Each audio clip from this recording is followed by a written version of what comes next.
KBC में करोड़पति पति। सूरज के जीवन का एक ही फंडा था कि मेहनत तो गधा भी करता है, घर बैठे जो कमाए समझदार वही होता है।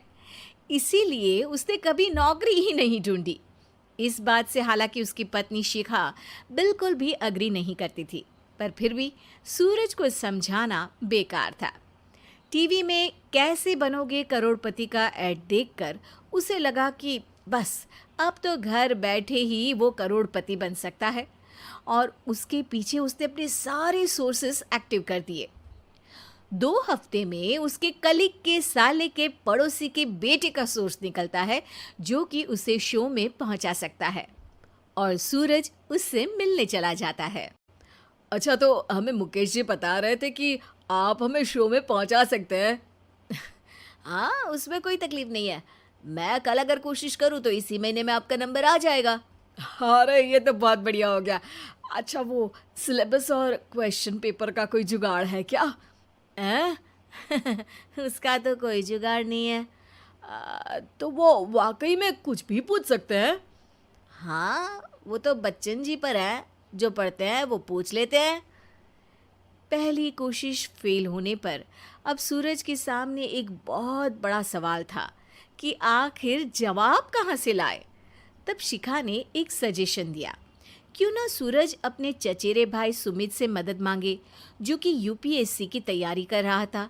हालांकि इतनी मेहनत करना सूरज को समझ में नहीं आता था, पर कोई और रास्ता ना मिलने पर वो आखिर सुमित से बात करता है।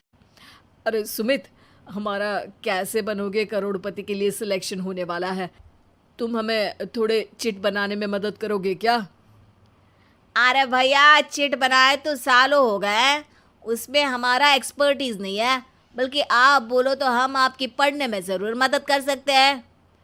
हट, कैसी अनाप शराब बातें कर रहा है तू। सूरज ने सुमित को मना तो कर दिया था, पर तैयारी करने के सिवाय कोई चारा उसे दिख भी नहीं रहा था।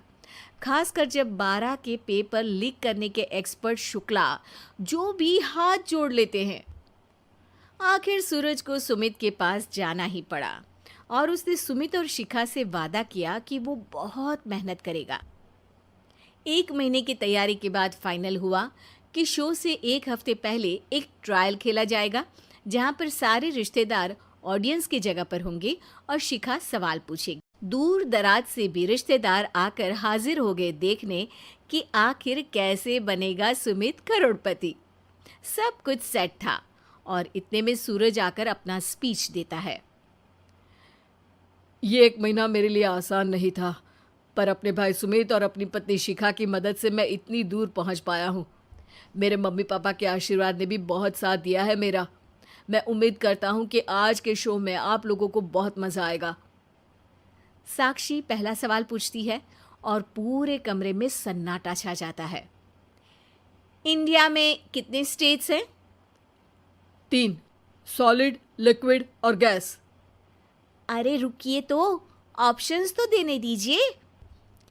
इतने में 5वीं कक्षा का चिंटू बोल उठता है। अरे क्या मामा, आप तो पहले सवाल पर ही आउट हो गए।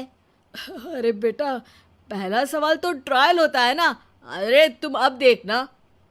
देखने जैसी बात तो थी ही। सूरज को इतना शांत किसी ने नहीं देखा था। कभी कभी तो लगता था मानो सूरज आंख खोलकर ही सो गया हो। मामा जल्दी करो प्लीज, कल सुबह पनवेल भी तो निकलना है। अरे हट, कंसंट्रेट करने दे मुझे।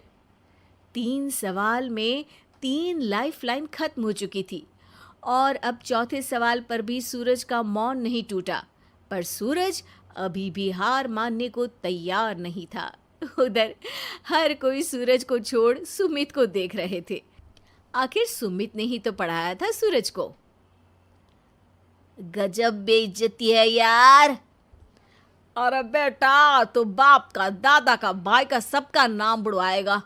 अरे 3 लाइफलाइन ले ली तो भी तेरा कुछ नहीं होना है। अरे कोई इतनी बात करता है क्या शो पर? अरे बेटा, शो पर तेरे जैसे भी तो नहीं आते ना। सूरज की ये जंग आखिर 1 घंटे बाद 5वें सवाल पर खत्म हो गई, जब उसने इंडिया के नेशनल बर्ड का नाम कहा, कौवा। अरे बेटा, मजा तो बहुत आया, बस थोड़ा टाइम पर खत्म होता तो आनंद भी आ जाता। ताने बारिश के बूंदों की तरह बरस रहे थे और सूरज को भी समझ आ रहा था कि ये करोड़पति बनना शायद उसके बस के बाहर की बात है। पर वो आखिर ये बात मान कैसे लेता? वो सख्त लौंडा जो ठहरा, उसने सोचा कि बेइज्जती तो हो ही चुकी है, पर अगर मैं हार नहीं मानूं तो शायद कुछ हो सकता है। शिखा, तुम देखना, असली शो में आग लगा दूंगा, आग, करोड़पति बनूंगा मैं। हाँ, सब्जियां खत्म हो गई है घर पे, ले आओ। पहले पति बन जाओ, फिर करोड़पति बनना। अरे गजब बेइज्जती है यार। बेटा, अभी तो घर पर ही हुई है, 1 हफ्ते में तो तुम देश के सामने करवा कर आओगे। वैसे जब टीवी पर जाओ ना, तो बस अपने मम्मी का ही नाम लेना, ठीक है? कोई पूछे तो बोलना कि पापा नहीं है मेरे। अरे पढ़ाई की, पेपर निकलवाए, इतने सारे लोगों को खाना खिलवाया, क्या फ़र्क पड़ा? इसीलिए मैं कहता हूँ कि मेहनत तो गधा भी करता है, घर बैठे जो कमाए वही सिकंदर। लेकिन मामा, गधे भी जानते हैं कि हमारा राष्ट्रीय पक्षी मोर है।